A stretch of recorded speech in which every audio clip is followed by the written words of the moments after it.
Good afternoon. I've got a mouthful of mince pie. Sorry about that. Starting Christmas early, eh? It's always Christmas at Mosslands. I won't ask where your big red suit is then. I'm wearing it underneath, Sue.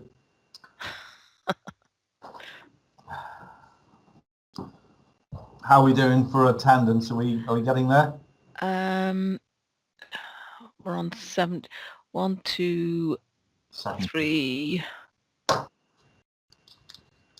4, 5, 6, 7, 8, 9, 10. We've only got 10 members at the moment. Oh, wait a minute, who else? The list says we've got 17. Yes, but not everybody's a member. Oh, I see. Sorry. Yeah. Sorry, Sue. No, that's fine. Trying to be That's helpful. fine. No, that's fine. That's why I was trying to count them. So, but it keeps adding to them, but it adds them in alphabetical order. It takes me ages to find them. Yeah. Hi, can I just say Bex Shorey's Andy Ramsden from Oxton? Yes, Andy, I gathered that from yesterday. Okay, thank you. Oh, I didn't realise. Thanks, Andy. Okay. If you put your hand up, I will still refer to you as Bex. So That's okay. I don't mind. She's sitting next to me at the moment anyway. 3, 4, 5, 6, 7, 8, 9, 10, 11, 12. We're up to 12 members now. when do we reach chorusy? Soon. 13, I think. Okay.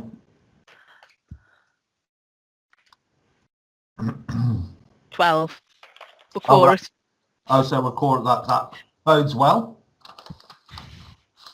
It's always a good way to start. I'm just trying to mark. I've got mark.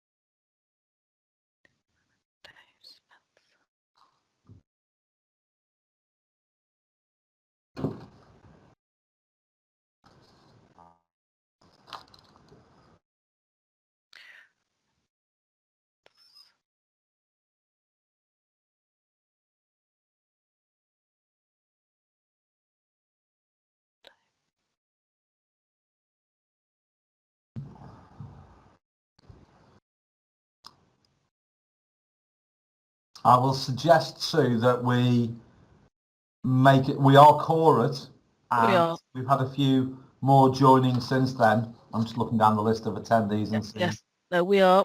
That's fine. And okay. Okay, everybody. Good afternoon. If I can just talk us through the protocols again for those of you who haven't been to the forum before or may have slipped into some sort of trance the last time you were here. This is a public meeting, therefore, if we can, please, if we can speak clearly and give each other time to speak. If you would like to make a comment, just use the hand raise facility. It should be on your tool bar on the top of your screen, and I will get to you in hopefully the order in which you raise your hands. While we're waiting and listening, if everybody could just turn off their screen and their microphone, and those who are presenting, if you could switch on your screen and your microphone. If the speakers and people who are presenting want to take questions during the presentation, just if you make that known at the beginning of your presentation. And again, if you want to contribute during the presentation, if you use your hands up sign, that will be really helpful. First of all, in the absence of the normal senior officer from the local authority, we've got Carly Brown, who is here, and Carly's a deputy director. So, Carly, you're welcome to the meeting. Would you like to say hello to everybody? Thank you, Chair. Yes, I'm just here today, as colleagues will know on the call. My colleague Sue Talbot left the authority on Friday after many years of supporting the Schools Forum and supporting the local authority's educational offer. So I'm here as an observer today on behalf of the Director, but happy to take away any comments, questions or queries and to ensure that at the next meeting there's a full strategic support from the senior leadership team. Thank you, Chair. Thank you, Carly. You are, as I say, most welcome. And for those of you who are not forum members, just to make you aware that part of item 4 is a restricted item. There are data in that report which may make students identifiable, and there may be a point at which I ask non-forum members to leave the meeting, and you will get a note to rejoin when that item has finished. Sue, do you want to make any comments about that process? I'm aware at the moment of 2 members of the public, and I've prepared an email ready to send them when they can rejoin the meeting. Brilliant. Okay. I think that's the only way I can do it, because they're external. I can't just re-invite them using the participant list. Okay. Okay. So we will pause at the end of that item to allow you to rejoin the meeting, but obviously we have to be sure that the information that is going out from these meetings is safe to do so. So without any further ado, I will welcome everybody to the forum and ask if we have any apologies and absences. Sue?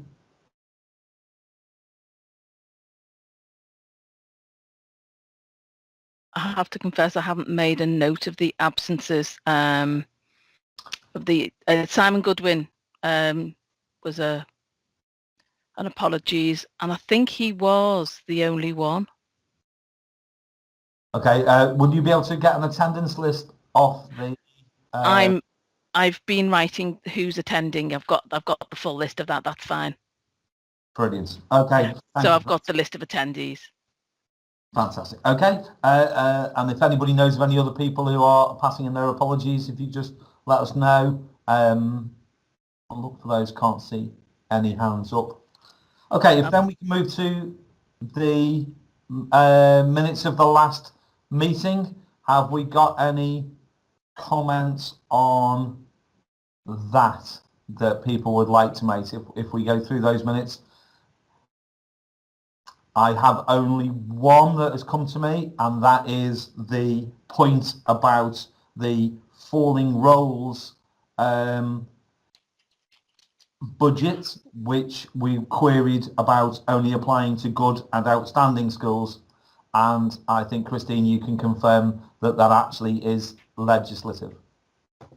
That's correct, yes. So following the last meeting, I revisited the operational guide that's issued by the DFE, and it does confirm that it is a requirement that for falling roles, it does just take into account the schools which are good or outstanding from an Ofsted perspective, which is why we did make that amendment in red to the minutes. Thank you for that, Christine. Sue? Sorry, I've just realised I haven't started the recording. But we do record the meeting for minute purposes only. It doesn't get published. So I'm going to start the recording now. Thank you. Okay, so I don't have to go back over those points. No, that's fine. Okay, so if we can move on, any matters arising that aren't covered in the agenda, I think they're covered in the agenda. Sue? Sorry. I was trying to type then as well. Multitasking, one of your skills, Sue? No, I think I should have been a man anyway.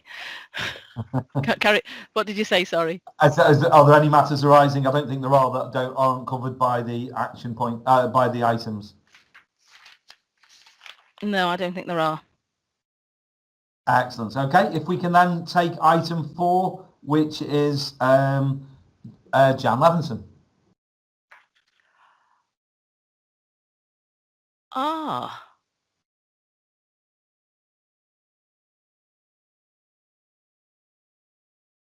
Jan was invited to the meeting and she was coming, but I've not seen her name.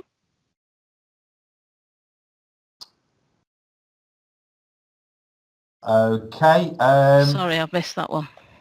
That's okay. If we can move that, we can't really take that item without Jan talking us through it. We've seen the No. paper, but that would be unfair to take that through. So I'll suggest we move on to item 5, which is the Edsential report from Ian McGrady. But can we just make the caveat that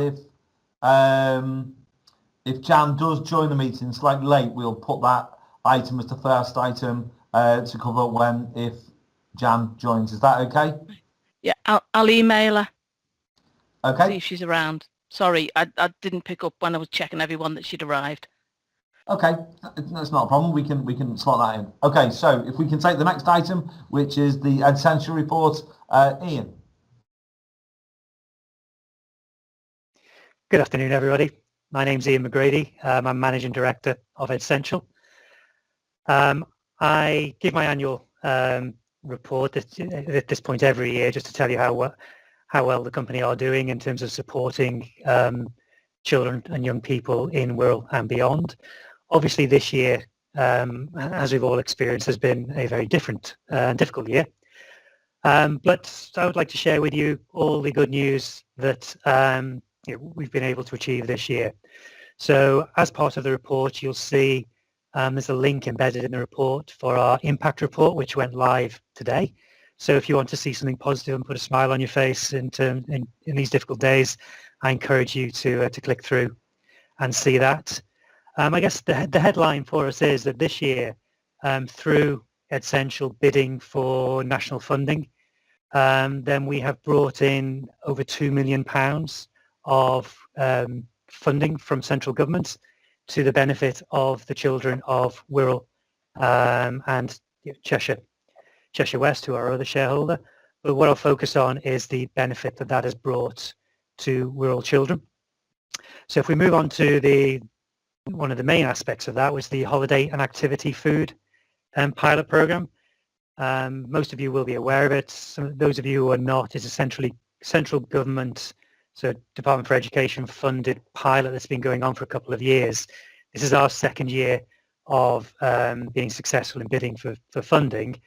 It's the first year that we were able to support Wirral in that funding program because we won the bid for Wirral, Halton and Cheshire West. And we won £1.8 million. That meant during this summer period, which obviously was covered by COVID restrictions, we were still able to help with our community groups. So we commissioned and organised and supported 68 Wirral community groups to deliver food and activity to children during the summer holidays. And that covered over 5,200 children, all of whom were either entitled to free school meals or had special education needs. There were a few others who came into the overwhelming majority fell into those categories. I've included in the report a breakdown by age group, so you can see just where the interventions fell. And they were overwhelmingly successful. Most actually in Wirral were delivered face-to-face, and we were very rigorous in supporting those settings in terms of safeguarding, making them COVID safe, making them able to deliver fun, engaging, exciting activities, which delivered significant benefits, not just to the children themselves, but also to their families. Because as you'll see from some of the feedback we got, reducing family stress was a key piece of feedback across the board in terms of having children who had been cooped up for quite a while and needing to get them out, getting some energy out of them, but also doing some different things and providing some social interaction for them and some new skills. So overall, the program was an immense success, and I'm very proud of my team who did the organising and commissioning, but also all the community groups and volunteers in those settings who delivered fantastic activities and food for children in difficult circumstances. So that is to be applauded. And just so you're aware, the Department for Education are using the approach that we developed for Holiday Activity Fund as best practice for the rollout of the scheme on a national basis from next year. So that's in discussions at the moment. But that just again is just a great acknowledgement of the planning and thinking that the team put in to delivering a great set of holiday activities. In terms of our service delivery, obviously, we were very compromised, just as all schools were, but we spent a huge amount of time and effort transitioning all our services and making them, adapting them so schools could take advantage of the support that was available to them from us. We were able to support schools, whether it's through catering and meal provision, whether it's through cleaning, whether it's through face-to-face or online tuition and support of teachers. I'm very proud of the work the team did and the innovation that they put in to make new resources available. So the music service provided lots of new resources for online teaching of music, both individually and on a classroom basis. The Learning Outside the Classroom team were delivering great work outdoors and getting children outdoors, but also supporting curriculum learning and development in line with what schools were asking us to do. And also during this period, we were able to open one of our residential centres in part of Cheshire to support the Wirral foster team, who had been their existing residential provision had been closed to them. So we turned that around very, very quickly and provided some emergency residential and care and support in one of our residential homes for some very vulnerable families and children. So again, very pleased with that. Obviously, all of our residential centres are closed. They've been closed since 19th of March. We expect them to be closed until Easter, although guidance will be coming out hopefully at the beginning of December to give us some forward guidance on that. Which leads us really to the impact of COVID on the business.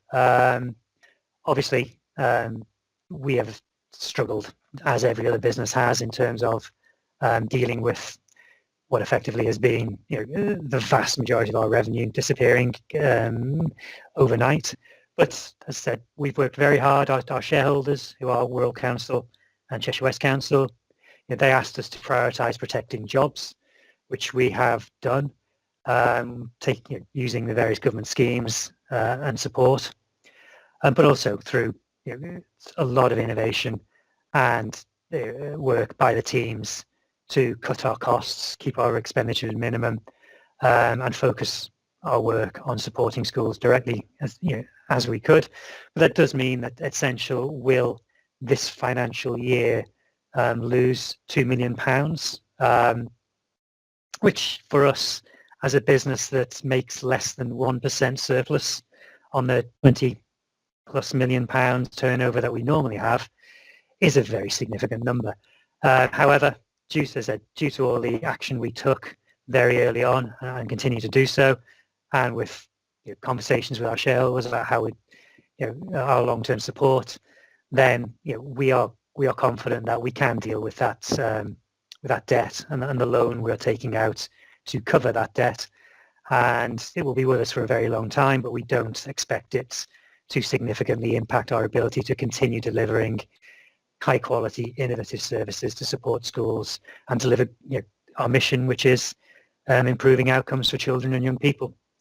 So one thing I would like to say to all our schools, all our customers, from the nearly 1,000 staff that work for Edsential, is a great big thank you for your support, your continued support, and hopefully we'll see each other face to face in the not too distant future, because I know all our staff are desperate to get back out and into schools, and we absolutely really look forward to welcoming you in our residential services, to our music concerts, to all the different activities and enriching activities that we make available to improve outcomes for our children. So thank you. I'll take any questions that anybody has. Thanks for that, Ian. And so if anybody has any queries or questions for Ian, if you just put your hand up and let us see. I can't see any. Ian, I'd just like to pass on our congratulations to all of your team for getting all of that funding and in this very difficult year getting out to the children of Wirral. I think that's a real success and something we should all applaud.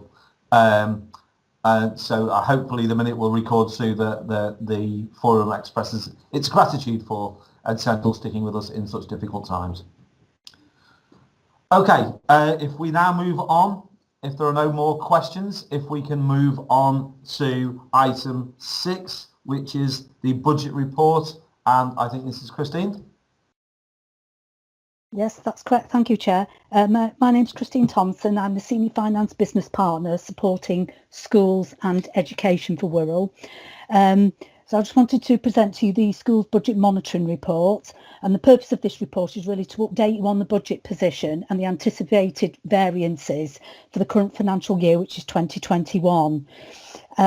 Overall, at the moment, the schools net budget, we're forecasting a net overspend position of 1.4 million, which is mainly due to the pressure in the high needs block.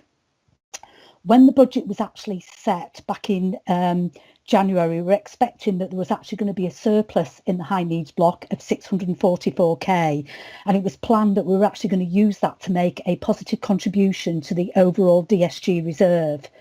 So on that basis, the actual gross overspend is actually 2 million, which has then been partially offset by the 644k surplus on the high needs block, which is then delivering that 1.4 million net projected overspend for 2021. At the end of 2019-20, we also reported a closing deficit of 1.3 million.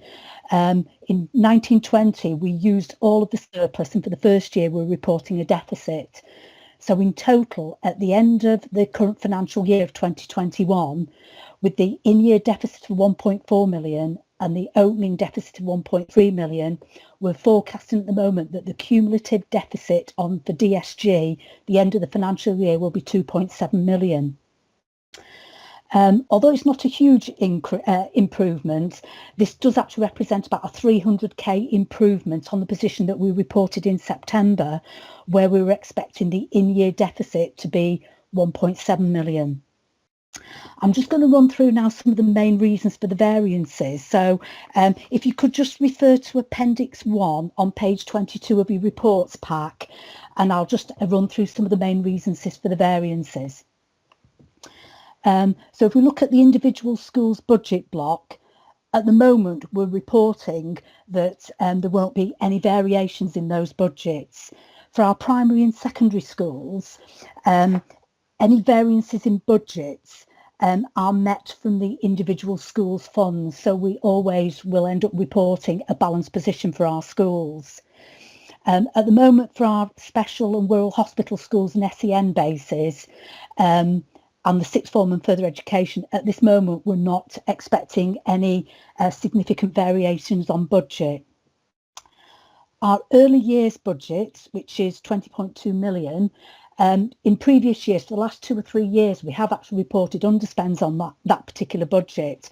But as we reported in September, because of the COVID situation, the DFE instructed local authorities to fund our early years providers on the basis as if COVID hadn't happened. So what that meant is where our early years providers had been seriously disadvantaged by reducing numbers because of COVID, we had to, where we could, to maintain their funding as if it was a similar funding level to the previous financial year. What the government are doing is they're actually changing the way in which we're funded for early years provision this year to try and compensate for that additional financial burden. But at the moment, we won't know until next calendar year what our final funding is going to be. So for the moment, our best forecast we can have at the moment is that we will spend our full provision and be on budget. For the moment as well, we're also forecasting that we will fully spend the Growth Fund and Falling Roles Fund, and there is a separate report later on the agenda to discuss the criteria for using that funding. If I just move down onto the Central Schools block, where at the moment we're forecasting that most of those budget lines will come in on budget, with a couple of fairly small underspends, and that's on our early years central budget, where we're forecasting an underspend of 29k, which is mainly due to some short-term vacancies, and also reporting an underspend on the schools forum budget. So you can see now we've got a very, very small spend on the schools forum budget, and that is really for the cost of actually producing and delivering the consultation process about the national funding formula. Again, just moving on to the de-delegated block, at the moment we're forecasting that most of those budgets will come in on budget, but there will be a small underspend on the insurance budget, which is mainly due to an ongoing reduction in the number of claims. So just moving now down to the high needs pupils block, and that's where our significant overspend is, which is mainly due to growth and additional demand. So if I just look at a bit more detail, if we look at our statements, where at the minute we're forecasting an overspend of almost 425k on that budget. Now that budget did overspend last year, and although we put some additional funding in that budget, we still are experiencing increased demand. The only thing I can say is that that is one of the lines where there is an improvement from the position we reported in September, where in September we were actually reporting an overspend of about 880k. But what we find is that in the earlier part of the year, where we're looking at demand on the individual budgets, we have to make some assumptions about how we think that demand will either continue or will grow for the rest of the year. Now we've moved a bit further into the financial year, where we've just got some better intelligence, as it were, as to how that growth will continue. So at the minute for that particular budget, it is an improved position on the September position. If I just move down to the SEN top-ups budget, where we're currently forecasting an overspend of 622k, there are a number of different activities which fall within that heading, but the two that are really driving the bulk of that overspend is the FE and sixth form top-ups, where 362k of the overspend falls. And that again really is due to an increase in places, and that reflects about an 80k worsening of the position that we reported in September. The other significant overspend in that block is the exceptional needs, where we're reporting a forecast overspend of 345k. And again, that's purely due to growth in demand in the applications, and that reflects about a 90 to 100k worsening of the position that we reported to Forum in September. The really sort of starting overspend we have in that high needs block is the independent special schools, where we're currently forecasting an overspend of 986k. And that is due to the fact that the budget is currently based on 105 places, but demand is increasing, and the forecast expenditure is based on demand increasing to 126 places by December 2020, with potentially a further 12 places in spring. And just compared to the position we reported in September, where we reported a 930k overspend, so that's actually worsened by about 50k from the position we reported at September. And the home tuition service at the minute, we are reporting a 100k overspend, which was similar to September, purely just to additional pressures in that service. For our support for SEN, at the moment, we are reporting an underspend in that position of about 223k, and that really is mainly due to staff vacancies. So looking at the overall position on costs, where we have a budget of 175.2 million. At the moment, we're reporting 177.1 million of forecast costs, which has given us an overspend at the position at the moment of almost 1.9 million. Just moving down to our funding block, the other area as well that we did report some pressure on at the last meeting is on the dedicated schools grant, where we're actually going to be reporting about 167k shortfall in income against budget, and that was due to an accounting error at the end of last financial year. So that position will continue through the year. So because we actually from an accounting error overstated our expected early years funding last year, that will just be reduced off our current year DSG funding this year. I've already mentioned that we had budgeted to make hopefully a positive contribution to the DSG reserve of 644k. So that does actually offset our gross overspend position, but we are still reporting this net overspend position of 1.4 million for the end of this financial year. If I can just move on now to looking at the overall reserve position. As I mentioned at the beginning of the year, we had a negative and overspent DSG reserve of 1.3 million. And we're going to be adding to that position by another 1.4 million this year to give an overspent DSG reserve position at the end of the year is 2.7 million.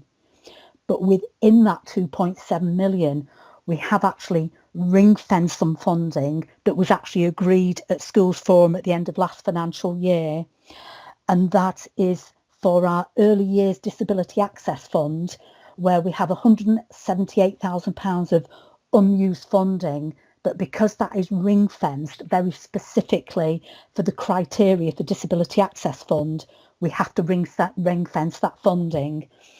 And equally, we also had some charges that were from our providers that were levied too late to be included in our accounts at the end of last year, which will count for about 67k.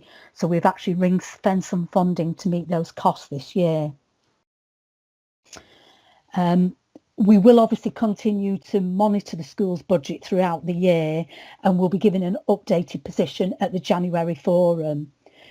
So the recommendation for this report is that the forum notes the report, but I'm obviously happy to take any questions or observations from forum. Thanks for that, Christine. There are some quite sobering figures there. But just for the minute to clarify, the item later in the agenda about the impact of COVID would suggest that the schools have spent quite a lot of money addressing the COVID issues. And I think the position is that that variance would be not reported in the DSG for the main schools budget. It would be carried through from reserves. Is that right? That's correct. So any variances on individual schools' budgets will be met from the school's individual reserves. So we will always be reporting a balanced position on our schools. Okay, thanks for confirming that. Right, as obviously the high needs issue is a discrete item on the agenda. Does anybody else have any comments, any queries about that item? Excellent. Thank you very much, Christine. So I noticed that Jan is now back with us. So if we could just hop in the room. Could we hop back to item 4 for Jan's report? So if we can scroll back to those in our notes. Jan, would you like to tell us what's been going on with the AP? Adrian, sorry, before you start, Jan wasn't here when we talked about the restricted report, so we need to just make sure they don't merge. Okay, yes, Jan, there are items in the papers that are not for publication, and if we're going to address those particular parts of your report, if you could just say, because at that point, because it's restricted, I'll have to ask non-forum members to leave shortly while that's done. Is that okay, Jan? That's absolutely fine. I'll keep that bit very brief, to be honest. I only included that because of the nod to the reduction of NEET young people from that cohort as compared to the previous year against the Emsley Morgan figures. Okay, thanks. As soon as you're going to refer to it, if you just let us know, and then we can restrict access to that, that'd be great. Okay. Thank you No very worries. much. Okay, so I mean, the reports actually speak for themselves, Aid. I'd say the key highlights to pick out from the report are, first of all, the reduced number of permanent exclusions that we had last year. And as I allude to in the report, although you could argue that was down to COVID, I would actually say that comparing the numbers against the same period last year, there was a significant reduction, and lots of credit to our colleague Emma Dollard for the work that she's done with schools in terms of getting a significant number of permanent exclusions rescinded. The second thing I'd want to draw your attention to is the expansion of the schools commissioned offer, which is quite significant. We've got another 3 provisions that have started this year, which expand the breadth of our offer. And there's another one in the pipeline due to start in January. Talking about AE and expansion, we've got, as well as Evolve Enterprise, which was our first toe in the water as far as primary alternative education. We're currently working on a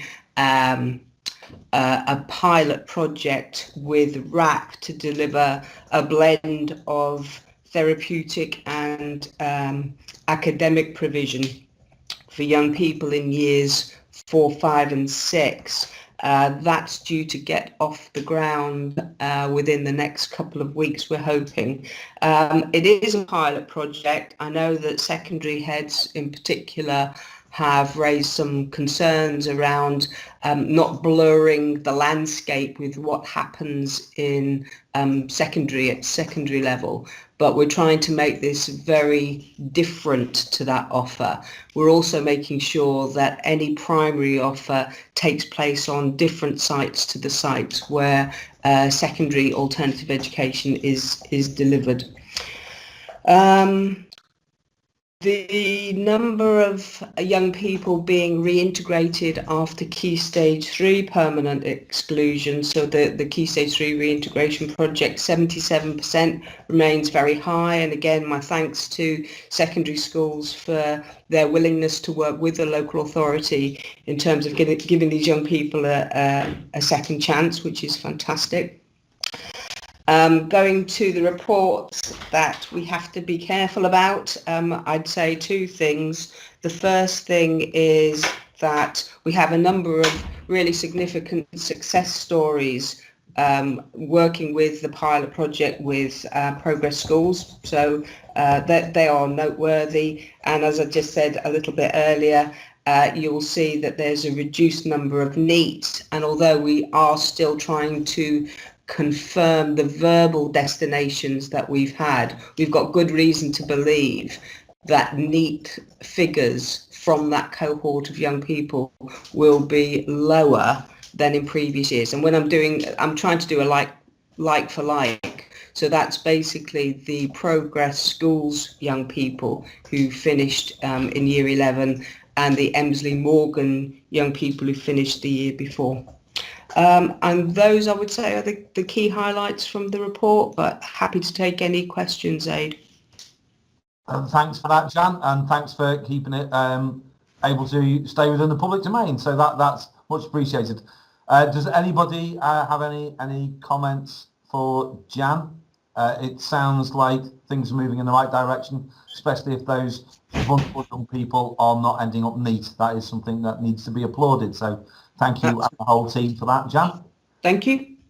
Any more questions for Jan? Brilliant. You've escaped, Jan, without a grilling. So thank you very much for that. Thanks. Okay. Brilliant. And so, Sue, can please make sure that the minute records our thanks for that. Yeah, Simon's got his hand up. Has Gone he? again. Oh, Simon Simon. Goodwin. Hello, yes, could I ask a quick question of Jan? You certainly can. Jan, are you able to give us any kind of an indication of the picture this term in terms of exclusions? You know, would it appear that the situation's been affected by the pandemic at all? What I would say is down to the very effective management of our colleague, our inclusion strategy manager. We are managing to keep a lid on things. I would be lying to you if I said that things weren't bubbling. And to my knowledge, we've just had 2 secondary permanent exclusions come in, if not today, then yesterday. And I think another one has come in at primary level. So they're beginning to bubble again, Simon, is what I would say. Okay. Thanks, Jan. Okay. Thanks, Simon. Did you put your hand down as well, please, Simon? Otherwise it confuses me and I'm easily confused. Thank you very much. I now have the right screen on. Okay, has anybody got any further questions for Jan? Excellent. Okay, if we can then resume the agenda back to item 7, which is the update from Taryn. I think it's probably going to be me presenting it again. Right. Okay. Sorry, Christine. Yeah, thank you. So, the purpose of this report is just to update forum members on the action work being taken to develop Wirral's DSG management plan. Recalling the finance report that we're reporting a 1.4 million net overspend for the current financial year. And of that 1.4 million, 1.3 million relates to high needs. And what we're expecting at the moment is that unless we take any significant action, that 1.3 million is going to recur in future years. So our deficit is just going to grow and grow. One of the conditions of the DSG grant is that local authorities with an overall deficit at the end of the financial year or whose DSG surplus has substantially reduced must be able to present to the DFE a plan of how we're going to manage that deficit and recover it going forward.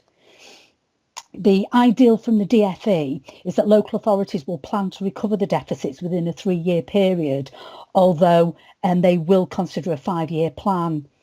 But I feel that the feeling of Wirral local authority is that what we want to do is to try and mitigate sort of the potential impact, the negative impact of the recovery plan, is to spread any savings over the maximum time period, which is 5 years. And to actually take 3 years just to try and actually recover just the in-year position so it becomes on budget or a positive balance. To assist in the planning process, the DFE have issued a very detailed management plan tool. And what we did include in the papers is an extract from that tool. It's a very large and complex but comprehensive spreadsheet that the DFE are asking us to populate, which includes both financial information and statistical information going back to 2017-18, but also forecasting forward to 24-25. We're actually in the process of actually populating the information for that tool, but I think the reason we wanted to bring it to the attention of Forum is because as other local authorities start populating that tool and we've got more data, we should be able to use it to provide some benchmarking information, so we'll be able to look at how Wirral compare with other local authorities.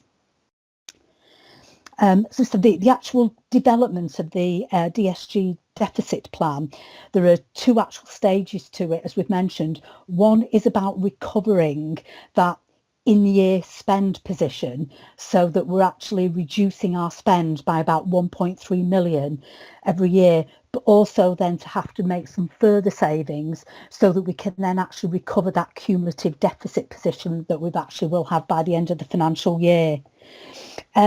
If you could just look at page 24 of your reports pack, I've put a table together at the top of that page, So and it's really just sorry, Christine. Sorry, that was page 24 of the reports pack. Thank you. So if we could just get on the screen, that would really help. Thank you.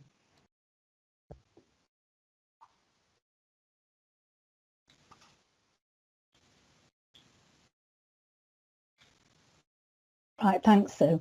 So that particular table there, it's purely an indicative position, and it's just really to give an idea of what the sort of the size of the numbers and what the impact is of us taking no action or various stages of action.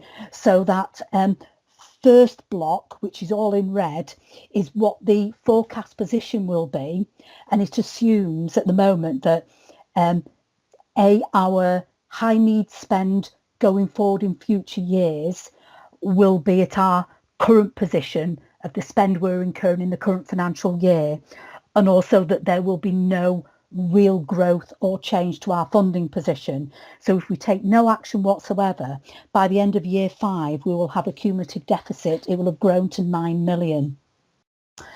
If we then look at the next block, what we're saying is what would be the position if from year 1 of the plan, which is 21-22, we were able to reduce our spend, high need spend, by £1 million. And that shows that we wouldn't be quite covering our in-year costs, and therefore the deficit will continue to grow, but at a much slower rate. So it will be a deficit of almost 4.2 million by the end of year 5.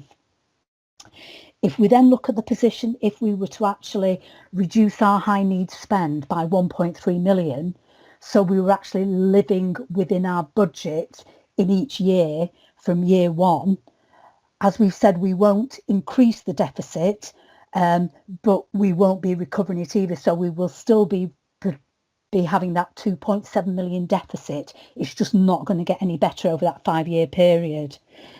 And then if we go to that final block, where what we're saying is if we reduce our spend by around 2 million per year, we will be able to, by the end of year 3 to beginning of year 4, we will actually get to a point where we're balancing our books in year and starting to recover that deficit position going towards year 5, and to actually get to a point where we'll start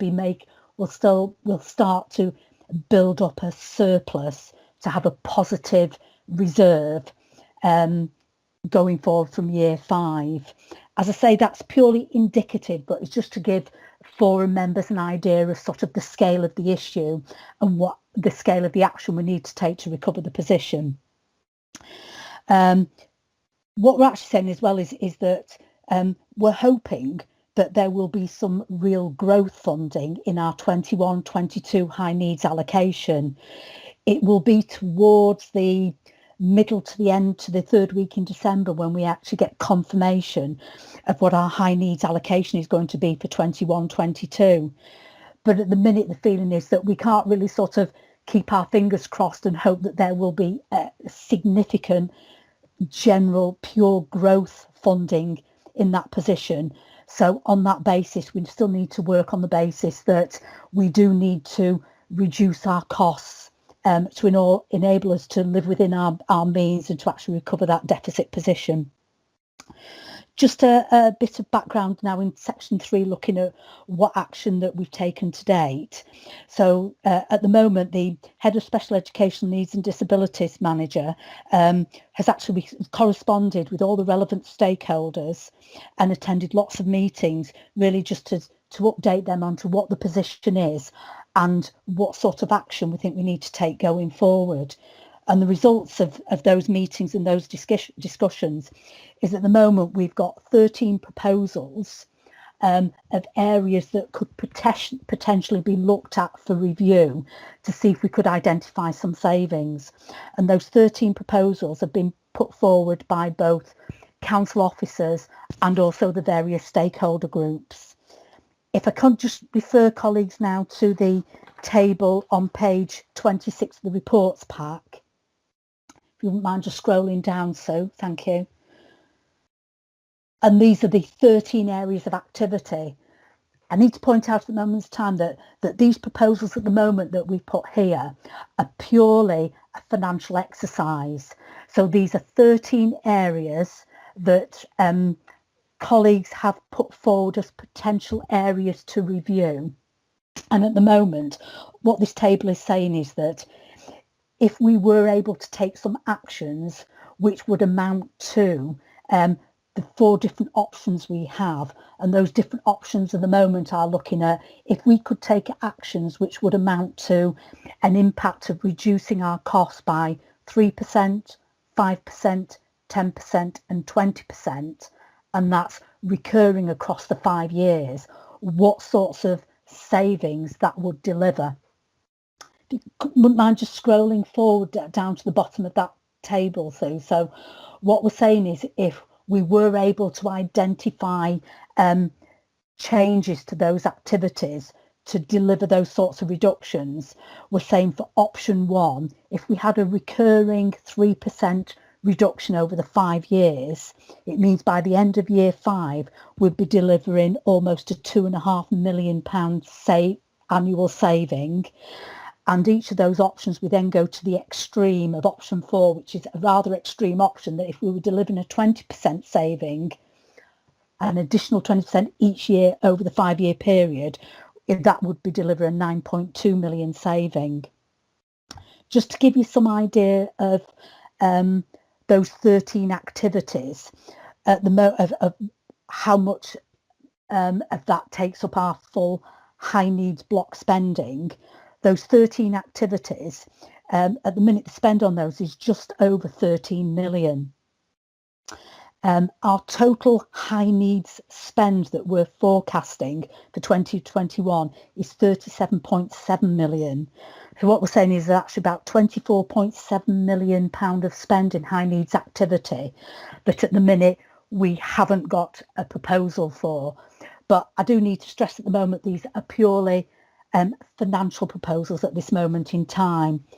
If I can just refer you also to Appendix 2, which is on page 27 of the reports pack. One of the questions that we did have from some of our stakeholder groups was to give them an idea or some visibility of what we spend the whole of our high needs block on. So this Appendix 2 is showing for our 2019-20 expenditure, just because that wasn't forecast, that was actual expenditure we had of what we spent our high needs block funding on. So you can see there's some really quite significant spend that forms within our special schools and hospital schools, which is our individual schools budget, and then the spend that we've got from our high needs pupils, which is our statements and top-ups and contingency and support for SEN. So that was really just to give colleagues an idea of what we spend our full high needs block on.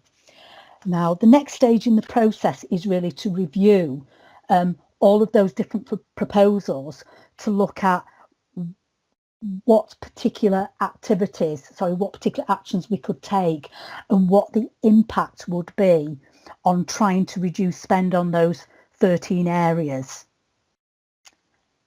As I say, at the moment, it purely is a financial proposal, but we do need now to look at what sort of actions we could take that would allow us to deliver services to our high needs pupils and for our high needs top-ups in a different way to deliver some savings. So the next stage, as I say, is to carry out that review. And also from the consultations will take place each term with Schools Forum and in addition with different groups. And if you wouldn't mind just scrolling up, Sue, to paragraph 3.4 of the main report, where we've highlighted in there is the different stakeholder groups that we will be consulting with. So for the moment, let's say the plan is still in the development process, and we will still be reporting to each Schools Forum how the management plan is developing. So for the moment, the recommendation is the Forum notes this report, but I'll be happy to take any questions from Forum. Thank you, Christine. If we let's start with Steve Bennett, who has a question. His hand's up.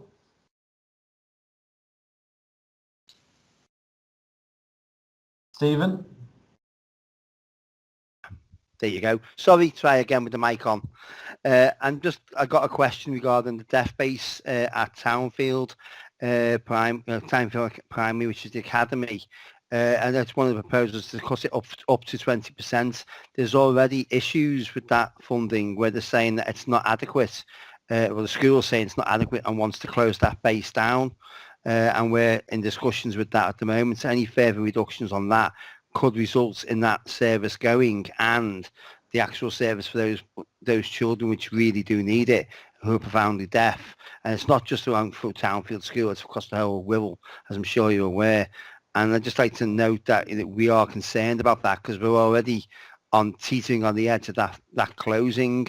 So anywhere a reduction in funding would just tip it over the edge. So I'm a bit worried about that. Thanks. Thanks, Steve. I think it's actually a Merseyside provision. It's not just a Wirral provision. My understanding of that centre. Tarun, you can confirm that? Yeah, it's a regional provision, Chair. And then the director and the leadership of the school have very recently come to an agreement to keep the base open, and there'll be a joint statement going out imminently if it's not already gone this evening.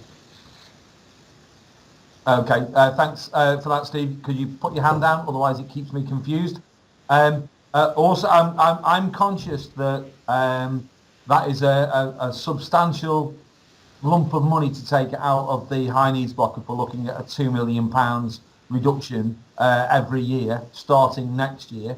And one of the things that Forum will be asked to do will be to approve a budget. And I think we should note that it's going to be a very difficult thing for Forum to do, to approve a budget, if there's no clear indication that that budget will be able to balance. I think Steve Elliott has a statement from the primary sector after that review. Yeah, the primary heads have met and subsequently responded in detail to each proposals and have also made further suggestions to be considered. And I believe that WASH will be meeting in due course and will also respond in detail. Yes, so I think, Carly, if you take back to Paul that we will be we'll be preparing a statement to send to Taryn and through Taryn to Paul about our reviews in response to that. Is that your understanding, Steve? Yeah. I also had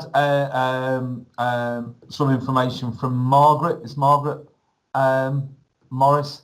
Margaret, would you like to make a point?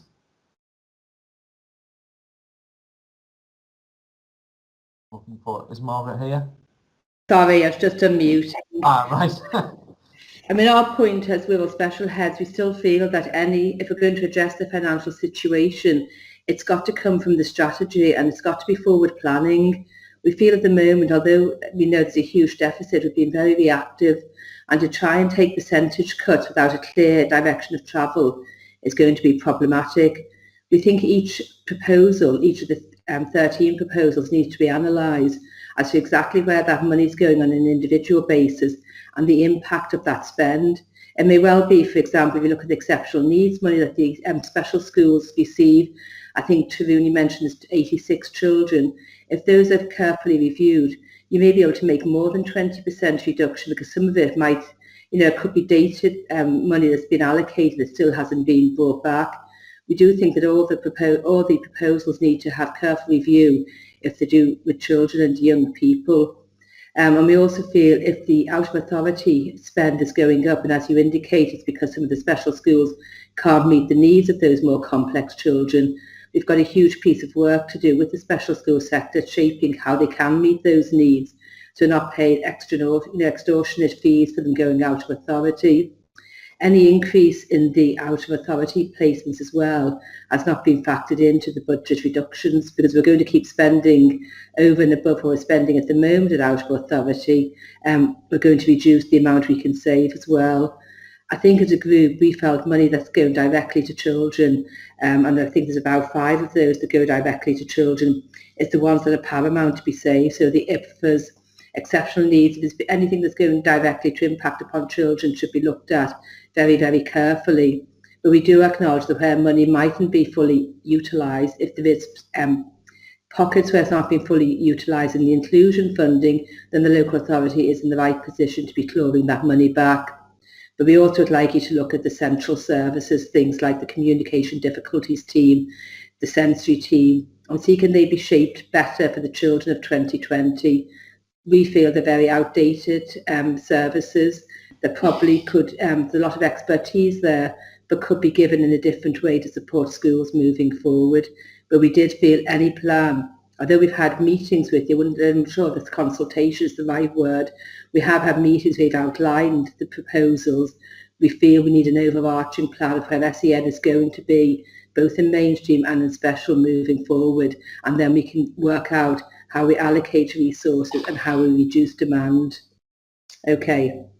Thank you, Margaret. You've prepared a paper. Would you like me to share that paper with Paul if I pull all of the other papers together and share those views with Paul via Carly and Turin? Is that? Yes, that's fine. So it would appear then that there is an issue with the local offer when you've got a budget that is repeating a rather large overspend for children that we can't manage. I would just like to ask one other question, and Turin, maybe you'd be best placed to answer this, is that we spent time and resources on a review conducted by the Primary Advisory Group, which made some proposals about restructuring provision. Can you give me a response on where we are with those? Thank you, Chair. So the Primary Advisory Group, they presented a final report in December 19. Is that the proposals you mean, Chair? Yep. Thank you. So the full range of Primary Advisory Group proposals were presented to the Council, and each of the options have been considered. In consultation with elected members, the Council made a decision not to take up the recommendations at that time. This was because they didn't provide a sound basis for public consultation. Up to now, it was felt that there had been insufficient engagement with parents, children and young people, teachers and senior education leaders and the wider community.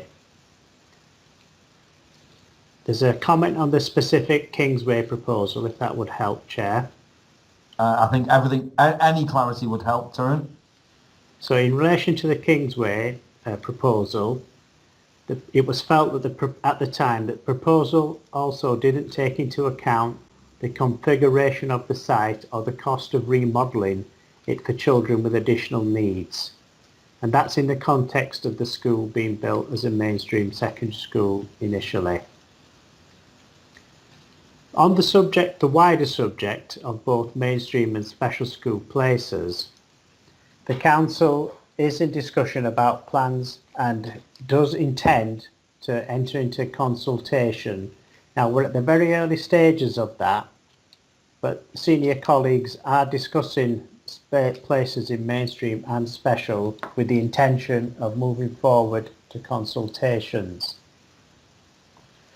The leadership and myself in my role supporting them, we do recognise the challenge of the school places both in the mainstream sector and the special school sector, and we know that Director Paul Boyce is very aware of this and he recognises the need to do something. He sees it as a very important issue and he's arranging meetings with his senior colleagues, one of which I've been invited to attend to speak from my perspective, to sit down and help develop the plans going forward. Hopefully that helps, Chair. It does to some extent, other than the pressing timeline against which we are operating, because delaying cuts in the first year puts significantly more pressure on the 3 remaining years of the plan. So in those cases, those cuts have to go deeper and harder once they are postponed. So I think that there is urgency required in this incident. Is that okay with everybody? Anybody else would like to make any further comments or ask any questions of that report? Okay, thank you very much, everybody. We will note that report, and I will take some of those comments back to Paul. Okay. I've just got one. There's a question there, Tara, in the commentary box from Margaret with regard to the hearing impaired base. Has a decision now been made to continue with the high level of funding for 4 students, despite it being outlined in one of your options? Yeah, so what's been has been an agreement between the leadership of the school and the leadership of children, families and school service to keep the base at Townfield, and a joint statement will be going out imminently, and also letters to individual parents and families. As for what we refer to as the service level agreement, or SLA, that is still being worked on with the leadership of the school and colleagues in SEND commissioning. But at the moment, there are no proposals to change that, but we haven't finished the work on it yet. Okay, thank you for clarifying that. Brilliant. And any further points before we move on? Okay, thank you. That report is noted. If we then move on to item 8, which is the funding formula. Christine, back to you. Yes, me again, I'm afraid. Thank you, Chair. Yeah, the purpose of this report is really just to report back on the feedback from the consultation process with schools regarding the 21-22 funding formula. Just as a bit of background, the 3 main changes to the 21-22 funding formula was the incorporation of the 2019 update on the IDACI, the Income Deprivation Index, and the funding of the Teachers' Pay Grant and the Teachers' Pension Contribution Grant, which were separate grants, have now been rolled up into the formula. And those 2 items, the DFE were classing as technical changes to the funding formula, so there was no requirement for us to consult with schools. But the third area that we did need to consult with schools on was the rate at which we would set the MFG, the minimum funding guarantee.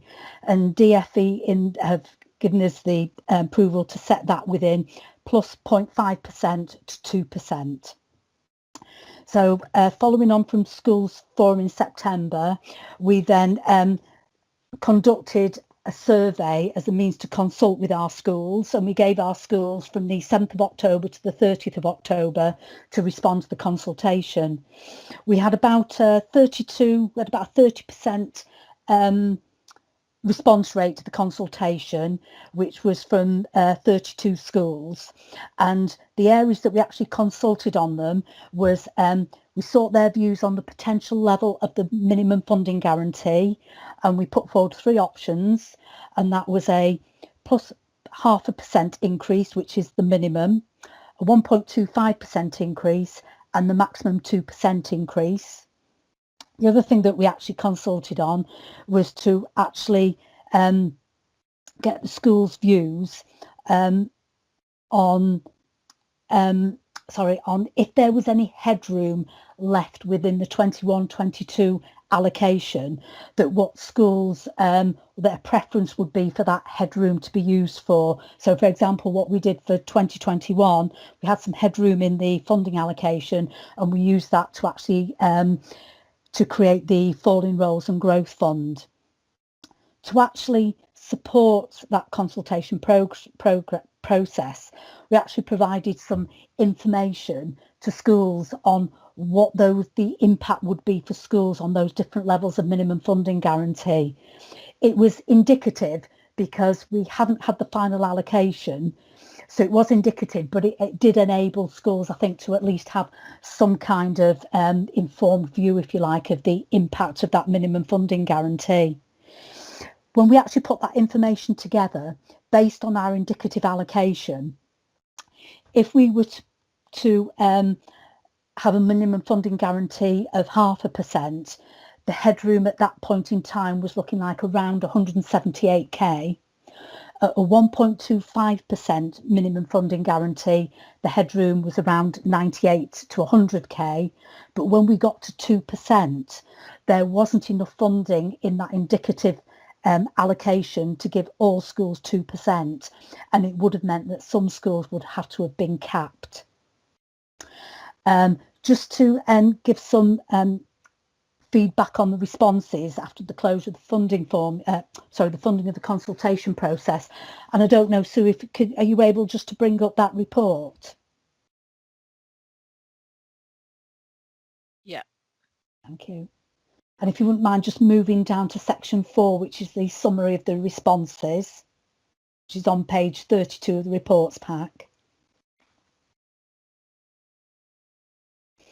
So of the 32 responses we got from our schools, 5 schools, they had a preference for the minimum funding guarantee to be 0.5%. 17 schools opted for the 1.25%, and 10 schools opted for a plus 2% minimum funding guarantee. The other thing that we asked our schools as well, as part of that, those that were prepared to give us some feedback on why they'd selected that option. And out of the 32 schools that responded overall, just 29 schools gave some feedback. So I looked through the individual responses and I summarised them into 4 main overall responses. So for 16 of our schools, they felt that the option that they had selected was the fairest and the best option for all schools and minimised any capping. 8 schools picked an option that was best, they felt was best for their particular schools. 4 schools picked an option that they felt was the best way to distribute the maximum funding across schools. And there was just 1 school that selected an option that would allow for some headroom to enable us to generate a fall in roles and growth fund. Then if you mind just moving down to the next page, Sue, and then what we also asked the schools, we said if there is any headroom, what would they like to see that headroom used for, the funding? And it was quite a sort of a bit of a mixed response, but 16 of the schools made some reference to either a fall in roles or growth fund. So 4 of the schools, for example, said that they would like any headroom to go into maintaining a fall in roles and growth fund. 5 schools would have opted for falling roles fund only. 1 school asked for falling roles and a more general distribution to schools. But then there were also other options put forward, which actually wouldn't actually allow us to do that quite easily within the requirements of the school funding. So 1 school actually suggested falling roles, but also to give more funding for SEN activity. And also, we had growth only. And just moving down then, there were also then 5 schools which opted to distribute any headroom across all schools. And then the final 2 options, where 6 schools suggested that any headroom would be used for more funding for SEN, and 2 schools opted for more funding to recover COVID-19 costs. But those latter 2 options would actually require some movement between the funding blocks. So it isn't quite so easy for us just to distribute schools funding for SEN or additional COVID to recompense schools for additional COVID costs. So based on those responses from the schools, I've just put together some recommendations. Now, at the moment, we're not asking Schools Forum to actually vote on these recommendations, because in terms of actually setting the budget, it is actually a council decision which will be taken when the council meets in the February meeting, and that will be the Policy and Resources Committee to set the whole of the council's budget, including schools. But what we are minded to do is to put forward a recommendation of the actual feedback from the schools as part of the consultation process. and that overall recommendation will be to actually set a minimum funding guarantee of plus 1.25%, because that's what the majority of the schools recommended as part of the consultation process, and also that if there is any headroom within the funding, that would be used for a falling roles and growth fund. However, I am seeking the views of School Forum, because if Schools Forum either want to support those views of the school or have an alternative view, those views would always also be put forward as part of the budget report that goes to the Policy and Resources Committee for them to make the overall decision. So I'm happy to take comments from the forum. Okay, thank you, Christine. A number of people are expressing surprise at the small response you got to that. It's it seems to be a fairly significant decision to be considering with such a small feedback. But I will look to the floor to see if anybody has any comments. Those who support that, to take that to budget setting, or those who would like to make any other comments, negative comments, that feel that we should be doing something else. It's ominously quiet, which I think we would take it as a forum, as everybody reading it and seeing that it makes sense given what you've received in feedback, and in which case the forum would appear to be largely supportive of those actions. Yep, nobody is making any negative comments, so in that case it would appear that the forum would appear to broadly support those actions. Right, thank you. So we'll reflect that in the budget setting process. Brilliant. I just checked with Sue. There is no need for forum to vote on this. This is simply an expression of our views. That is correct. Okay, there our views are expressed. Well done, Christine. Thank you very much for that. Has anybody got any other comments on any of those matters in that report? Fantastic. Okay, thank you very much. If we move on then to the item 9, which is the falling role and growth fund and the allocation of those funds. Is this you again, Christine? It is, and this is the late report which I got sent out yesterday, so I can only apologise for the lateness of this report. It was kind of... Sorry, Christine, with that in mind, and I'm conscious that a lot of the people here have fairly busy schedules. If everybody hasn't read that report, if Sue, you could just share that on the screen for us, that will help us keep up to date with that if colleagues haven't had a chance to go through that. Thank you. Sorry, Right. Christine, thank you. Right, thank you, Sue. I have actually included in the first few pages of the report, there's quite a bit of background, because you know, forum members will be aware that we've been sort of trying to finalise the criteria for the use of the Falling Roles and Growth Fund sort of over about the last 3 forum meetings, so there is quite a bit of background.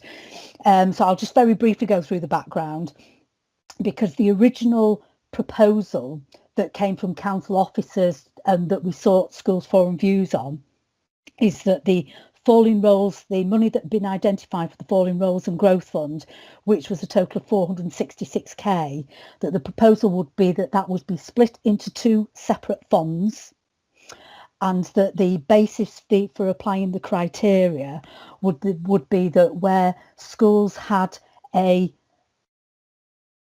change to their pupil numbers of either a growth in numbers or fall in numbers, that represented a 6.5% change, that would be the criteria that would be used to allocate funding to schools. That was put forward at the June meeting, and at that point Forum had 3 particular challenges or questions, and that was really how did that criteria meet with the DFE regulations? Was there a real need for separate funds, and what the basis was for that 6.5% threshold? And at the September meeting, we reported back on those questions. And I really think what we identified were that there was no real need for separate funds. It was just part of the proposal.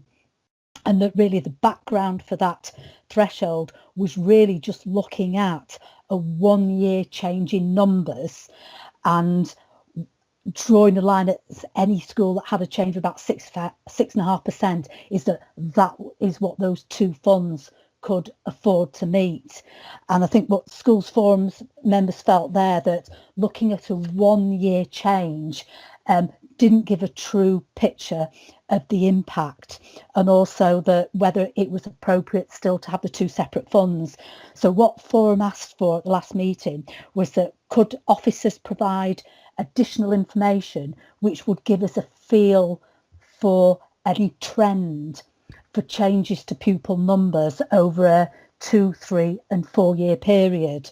So what I've included in Appendix A, really just for information, was the information, the data that we provided to the head teacher cluster groups, so they could go back to their groups and look at that information and come up with an alternative proposal. I have to say there was quite a lot of data that we did provide. So we accept that it did actually take head cluster groups sort of a while to be able to assimilate that information and come back with a proposal. So the proposal that we had from the secondary heads, and Sue, if you wouldn't mind just moving to, I'm saying down a bit because I'm conscious that because this is and that was conclusion in item 3, that this report doesn't form part of the main pack. So the proposal that we had from our secondary heads group was that the fund does not need to be separated into a growth and falling roles, that we simply address the issues for the changing population and treat it as one fund, and that the allocation should be based on changes over a 3 year period, and it should be based on actual changes in pupil numbers and not percentages, and that the rationale should be based on helping schools who have actually then become into difficulties because of the impact on that 3 year trend of the change to their numbers, and also that the School Forum should see the detail of the proposed allocation of the fund before we actually allocate it out to schools. So based on that feedback from secondary heads and that trend data that we provided, what I'm saying is that it would look like there's a potential in principle for 33 schools to benefit from the fund, but that obviously is going to be subject to confirmation that any changes in any changes in numbers over the 3 year period has actually presented a difficulty for those particular schools.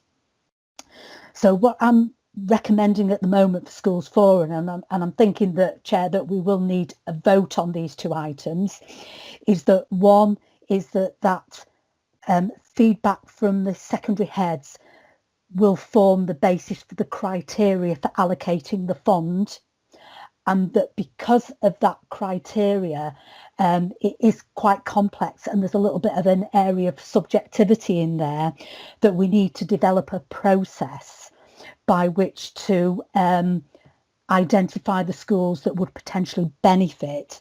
And the process that I'm proposing there is that we would ask schools to apply to receive funding. And what I've done in Appendix B, which we can come on to a little while, is just an application form to help with that process. And part of the reasons that we were asking schools to apply is because that Schools Forum will need to see the impact in its entirety before it could really make a decision and to approve the application or the use of those funds for the particular schools that apply.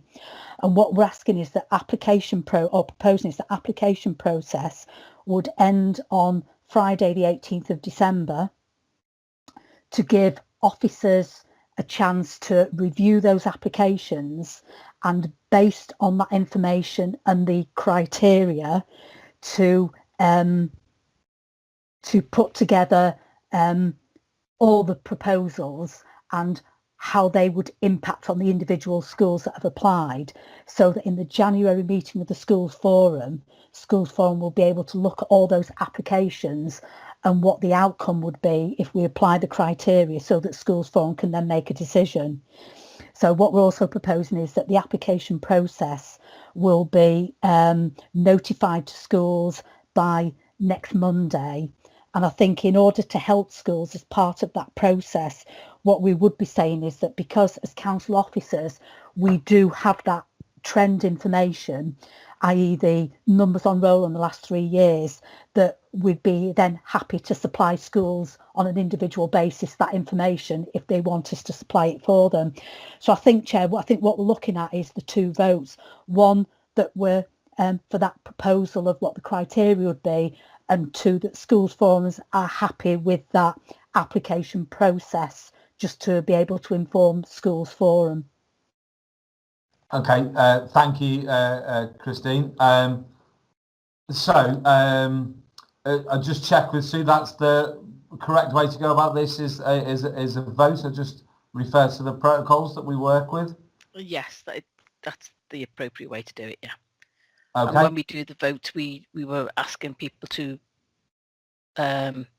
agree or disagree in the notes in the chat. Yes. So as is normal in these online things, I will ask people to say yes by entering that into the message, and then no, and then abstain. So the first question, could you get the form of words right around that, Christine, for me? Yeah, certainly. So the first question is that Schools Forum members are in favour of the proposal put forward by the secondary heads, that will form the criteria for allocating the falling roles and growth fund. So I don't know, Sue, if you just want to scroll back up so we can see the bullet points, so that forum members, so that will be in 3.1, can see that. So it's those 4 bullet points there. That means if the Schools Forum members are in favour, that will then form the basis of the criteria for allocating the falling roles and growth fund for financial year 2021. Okay, and the assumption that we're voting on is that this will enable us to get all of that money out to schools within this financial year. That's correct, yes. Okay, so before we make a vote on this, does anybody want to make any questions, ask any questions, make any comments about this? Helen first, and then Liz.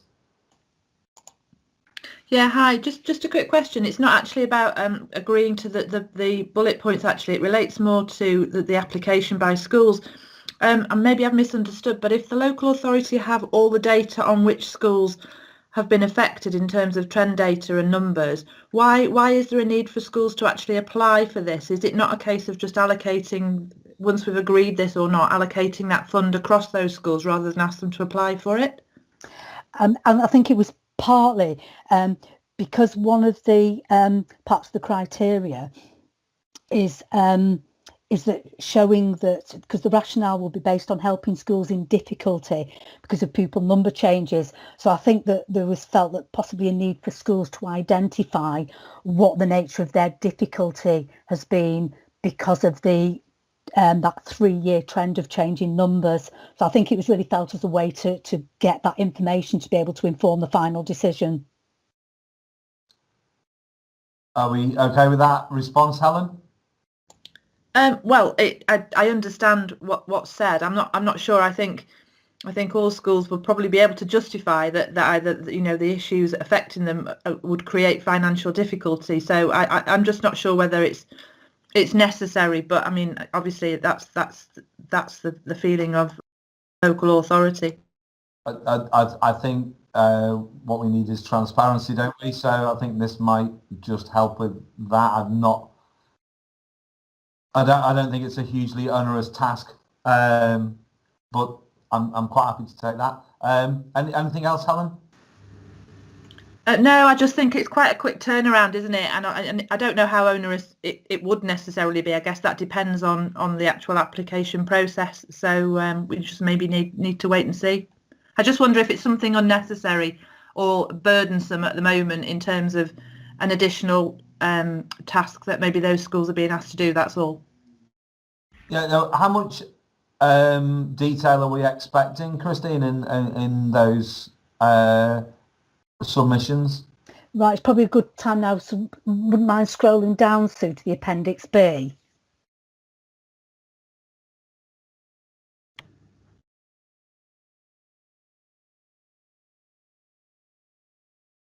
So so what we were really proposing as part of the application is for the 3-year trend information, I was saying we can provide that for schools if they want us to provide that, and then just some small statement there on the impact on the school, either financial or other. And if you mind just scrolling down a little bit more, so and then really that's what we were proposing would be the submission from schools, and then what we would do from Wirral Council officers on the basis of the criteria, we would then put forward a suggested financial award for schools based on the criteria and the rationale, and that would then enable us to consolidate all of the responses and look at how much would be allocated to each school and how that would show that we'd allocated the whole of the fund, and we would then put together a report for January Schools Forum, and then based on the decision from Schools Forum, the feedback, we would then just log in the bottom part of the form the outcome, so we could feed that back to schools. So I appreciate what you're saying, it is an extra task for schools, but it's only really that top part of the form that we were going to be asking schools to fill in and submit. Okay. Thanks for that. Helen, before we move on to Liz, anything else? No, maybe I just misunderstood. I suppose I was thinking back to when we had the Kingsway Growth Fund, and there was a very sort of simple formulaic approach, wasn't there, to identifying those schools that had been affected by taking in students from Kingsway, and it was done on a sort of mathematical process, and schools didn't necessarily have to apply for that funding. It was allocated in a quite a straightforward way. So maybe I was assuming this might follow the same sort of process.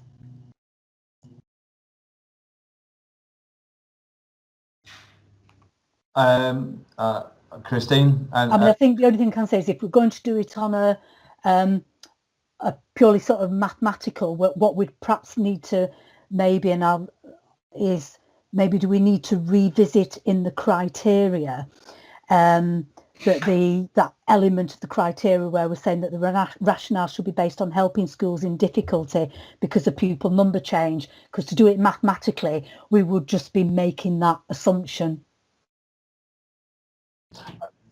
And I guess that's the point, isn't it? Because clearly it's going to create difficulties for schools in terms of falling numbers or rapid growth of numbers. I suppose it's about whether or not we need to define what the difficulty is. I don't know.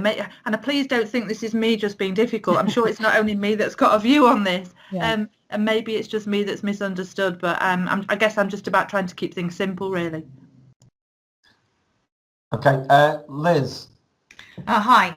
Can I just sort of clarify something? So when we looked at the background and we had the different growth fund and falling roles fund, the fund was accessible to good or outstanding mainstream schools, the falling roles fund. So if we put those two together and don't separate them out, is there no implication of that good and outstanding thing? Does that just go away?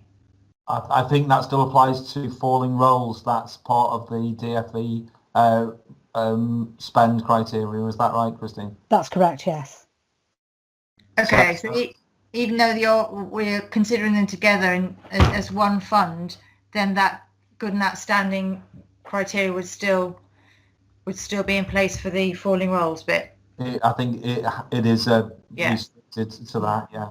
I think that's correct. I think the rationale for treating them as one fund means that we're not.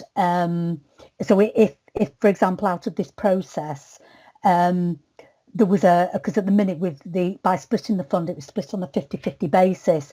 But if the rationale when we apply this process means that, let's say, 70% of the applications for growth would take up 70% of the fund and falling roles for 30%, it means we're not limiting the funding for growth to just 50% of what was available.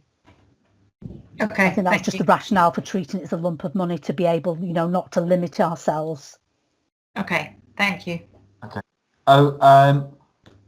Okay, so if we can just scroll back up to those criteria, unless anybody else wants to ask any further questions. I can't see any other hands. It looks like John's got a question. John Bush. John, is it in the messages? Yeah. Hello. Oh yes, hi John. Sorry about that. Didn't see the message. Just two things.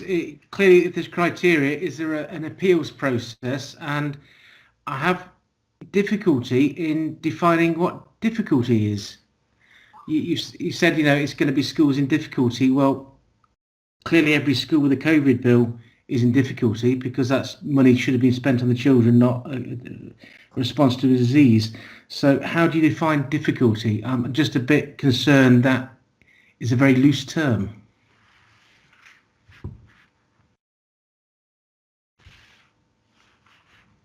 Thank you. Right, I'm not sure whether then whether sort of taking anybody here in forum from secondary heads who, because that's part of their proposal, would feel that needs to be spelt out a bit more, what we mean by difficulty. I asked the question because if someone in the council is going to make an assessment on the basis of difficulty, clearly that's subjective, and I'm concerned that anything is subjective would have variation. Yes. And clearly, it's a lot of money. Clearly, schools need money. It's looking at a fair system where things like difficulty could be interpreted differently. Would it be something about the additional spend caused by the change in numbers? Is that what you mean by difficulty? So itemising, if you get X number of pupils, you need to employ X number of staff, or something of that line.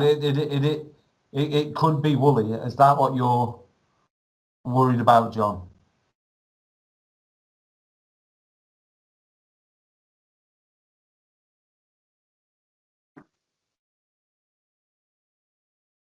Oh, John, I think you might be on mute.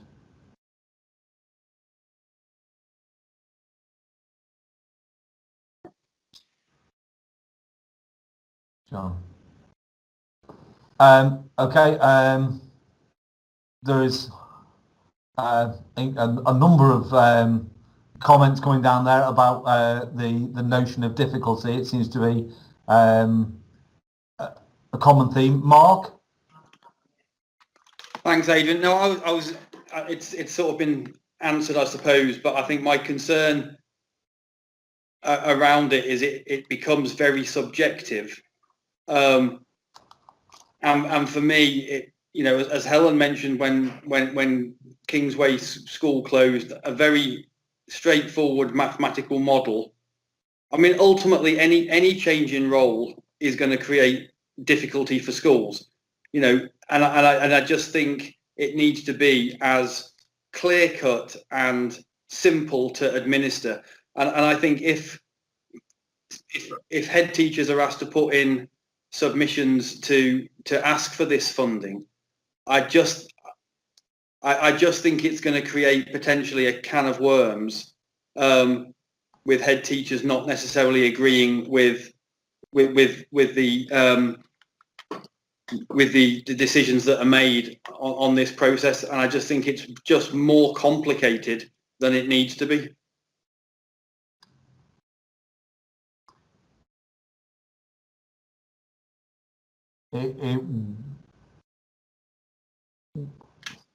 Okay. Do we have any other options, Christine? Could we do it on change in number and putting a unit value per child? I mean, we could, yes, we could do it on a purely mathematical basis, on the basis that we have got the trend information and look at how many children that impacts on, and do it purely as a mathematical exercise. Almost, if you like, I think what we're almost suggesting is that perhaps in the criteria, I was saying that we're removing that third bullet point, but we would still probably want to present to schools forum before we actually allocate the funding, so you can see what the outcome of that exercise is. Yes, I'm just responding to some of the comments coming down there. There are only a number of schools that would be eligible because it is a 3-year trend. Yes. So there are only 33 schools, that's right, isn't it, who have got 3-year trends in growth, yes, or falling numbers. So the pool isn't infinite, so it won't be spread that far. Yeah. I'm conscious of the timeline for you around this, Christine, and the need to get this budget spent before the end of this financial year.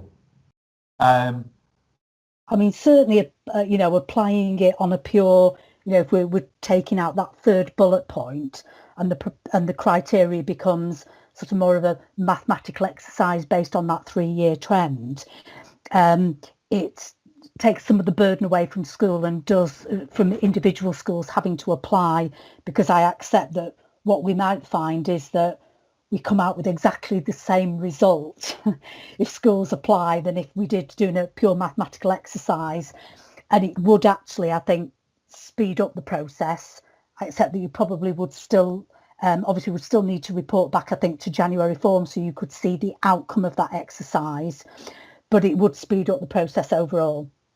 That sounds like it would be a less subjective and more transparent option. So if we were to ask for anybody who would object to bullet point 3 being taken out from any sector that's involved, does anybody think that doesn't sound right? Okay, so are we in a position then to vote on the 3 bullet points 1, 2 and 4 with the omission of bullet point 3? Any objections to that being the vote? Excellent, we've made progress, thank you. So if we can take that, so I ask you to express a vote in the message box if you think that if you would like to approve that rationale on those 3 bullet points as opposed to the 4, if you can type yes into the message box now, and then I will give a chance for the noes and the abstains. So if you can cast your vote now, that would be great.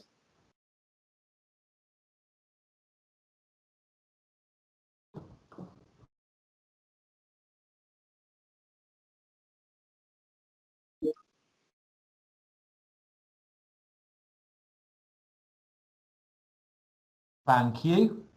And any noes, if you could cast those now as well.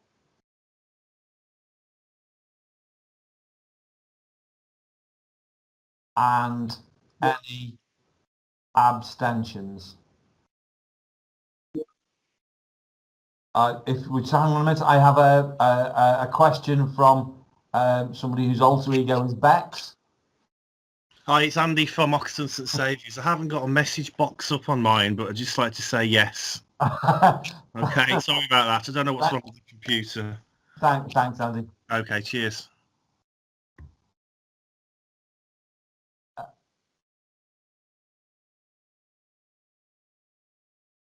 Thank you, everybody. So have we had any more noes or abstentions? Have we got a count there, Sue?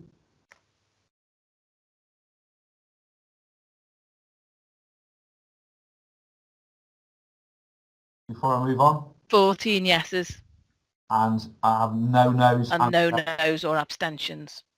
Okay, so there is a second question, which I think will now progress slightly more swiftly than that one. Christine, the second aspect. The second question was about the process, but I think what we're really saying now is because we've now simplified the way that we're going to, the criteria we're going to apply, I think it now removes this recommendation on the process. I think the process now is very simply that on the basis of the information we have, we apply the criteria, and as part of that criteria, it's that schools forum should see the detail on the allocations before doing a final agreement, and we would report that back to the January schools forum.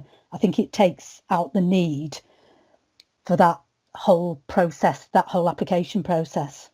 And I'll just ask colleagues that whether we agree with that. It sounds like a more streamlined and swifter process.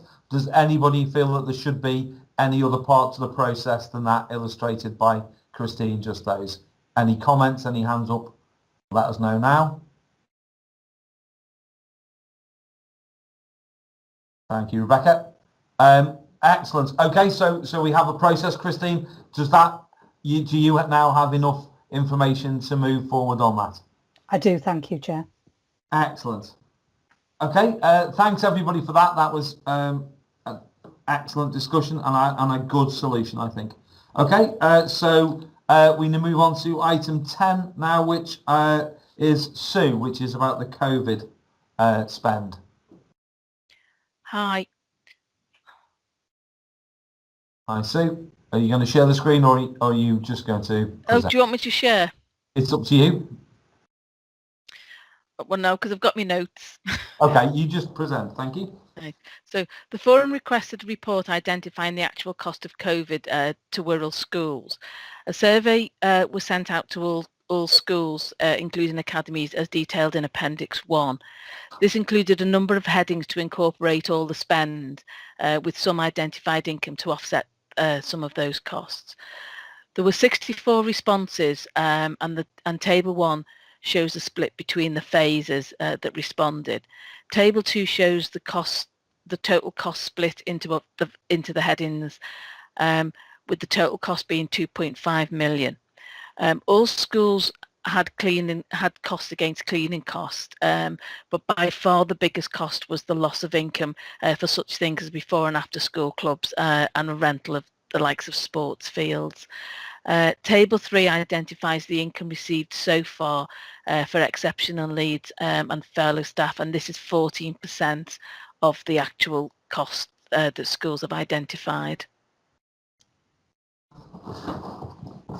That's really all I had to say on the report. However, I did have a comment from a forum member who has had to leave because she had governors, and then she was just saying that she felt that this information now needs to be used by council to push for support from central government and through the regular meetings that are held between the local authority and the DFE. This is powerful data, and it would be remiss not to try and use it to gain support for all our schools.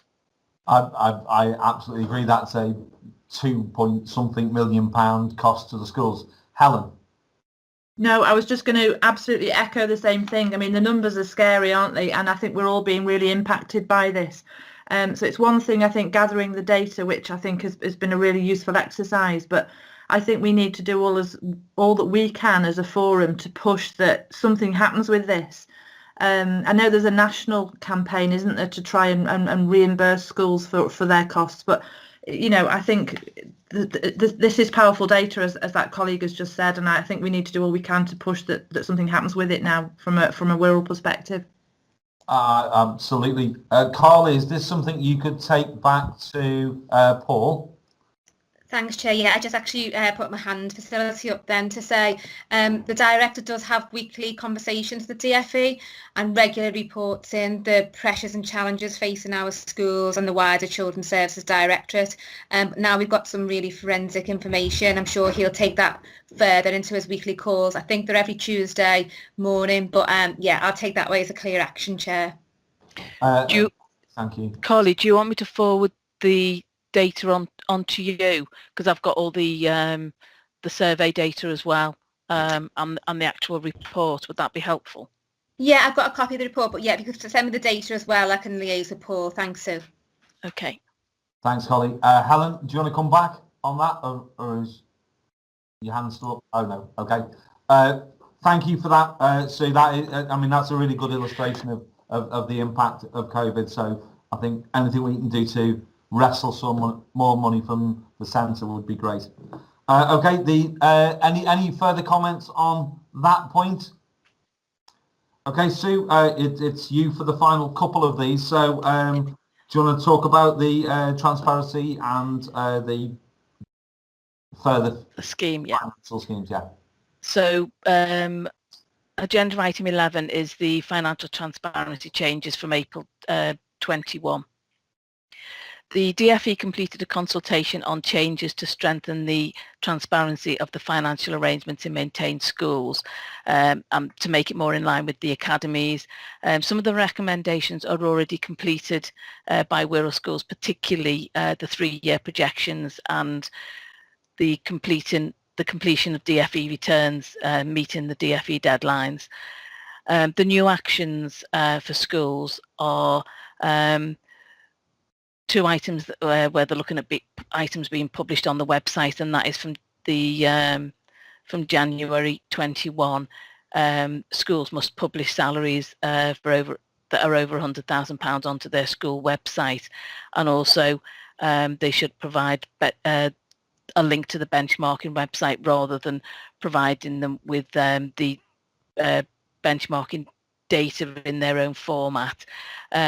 The local authority will provide a wording for the for these 2 items shortly, within the next couple of weeks or so. The other item that's been picked up is that by the 31st of March 2022, schools will be required to include within their school's financial value standard return related party transactions as part of that return, and that forms just for that report's just for noting. Thank you. So a lot of those recommendations would appear to be just good practice anyway, so yeah, not an awful lot of change. And the next item is yours, unless anybody's got any questions for Sue about that. No. Brilliant, thank you. Can we note that that's been noted? And then the last item, Sue? Yeah, so I'm just trying to... So the DfE have provided some directed changes for the scheme for finance in schools. So this is for maintained schools only.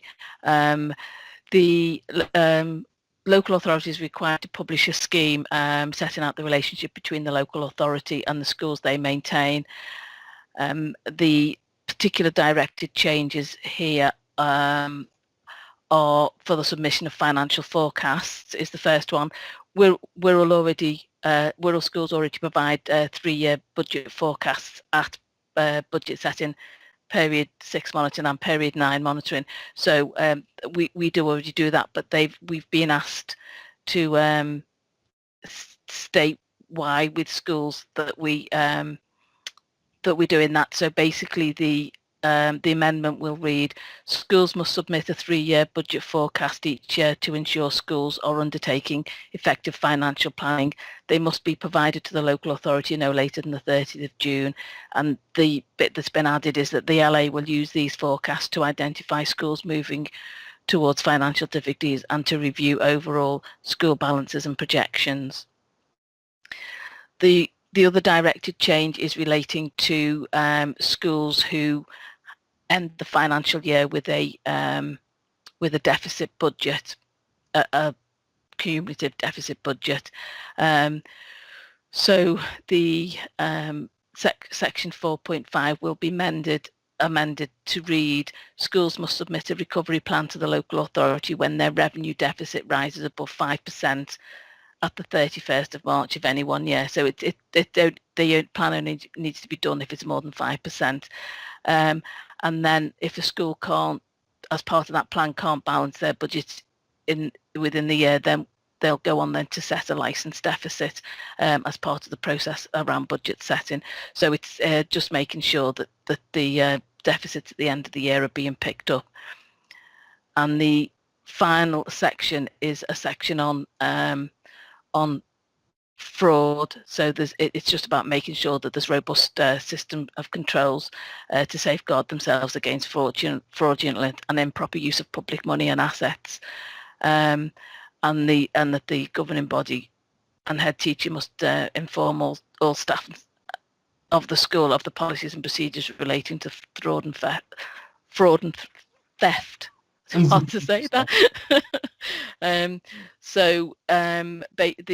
There's been some minor updates. So the annex at the back of the scheme that has all the schools listed on it, anyone that's converted to an academy since it was last updated, have now been removed, and the just things like changing the director's title and the name of the department, because they both changed, just updating those to make the scheme accurate, as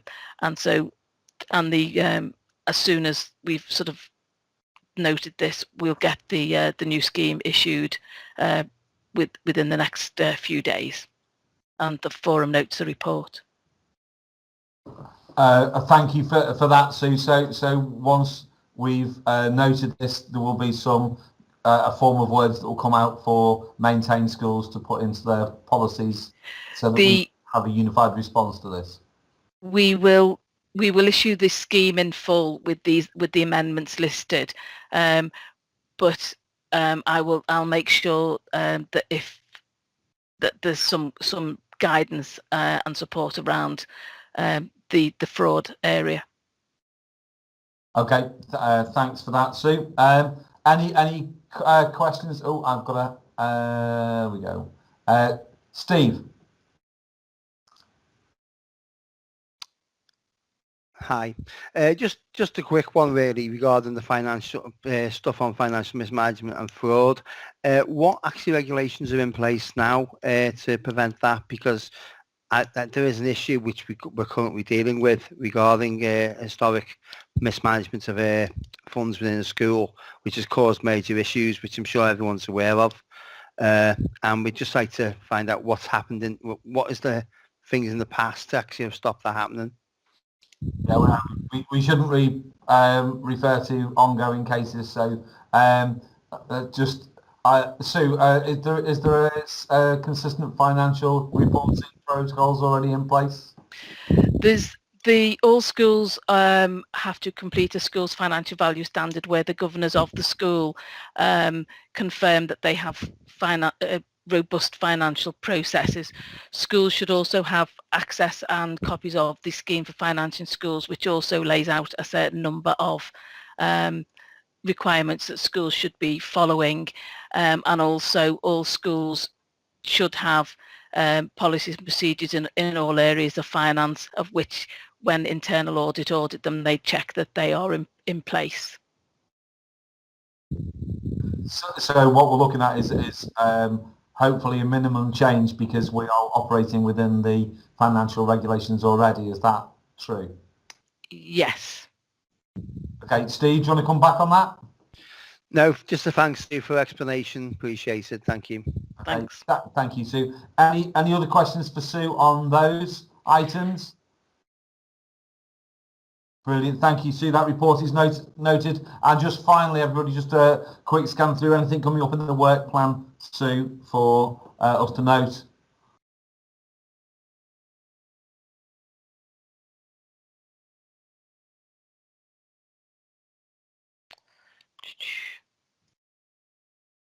I think the High Needs Working Party will need to meet certainly before January forum if we're doing budget setting, because we'll need to have a better steer before we can go anywhere near budget setting. It's my only observation on that. Any of those other working parties anybody wants to make a comment on?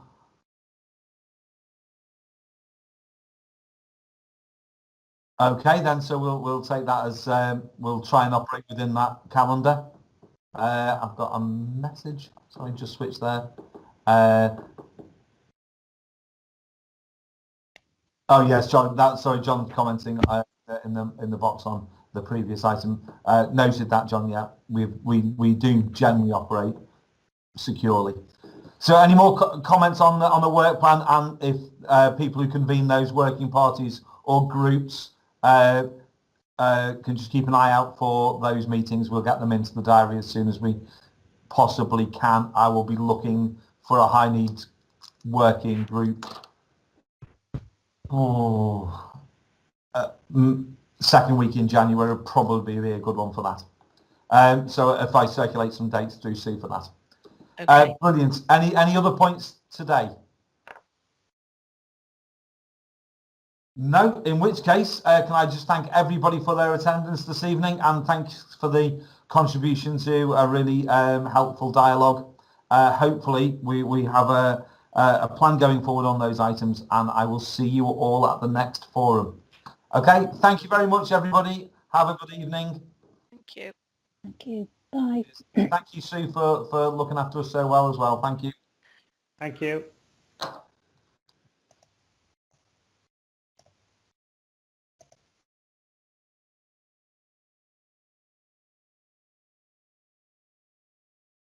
Sue, don't forget to stop recording at the end of the meeting. I've stopped. You'll be recording everything all evening. No, I've stopped recording. You're all right. At least I remembered to stop it, even though I didn't remember to start it. Brilliant. Thanks for that. Cheers, everyone. Good night. I'm leaving now. Thank you. Bye-bye. Thanks, bye. Thanks, Adrian. Bye.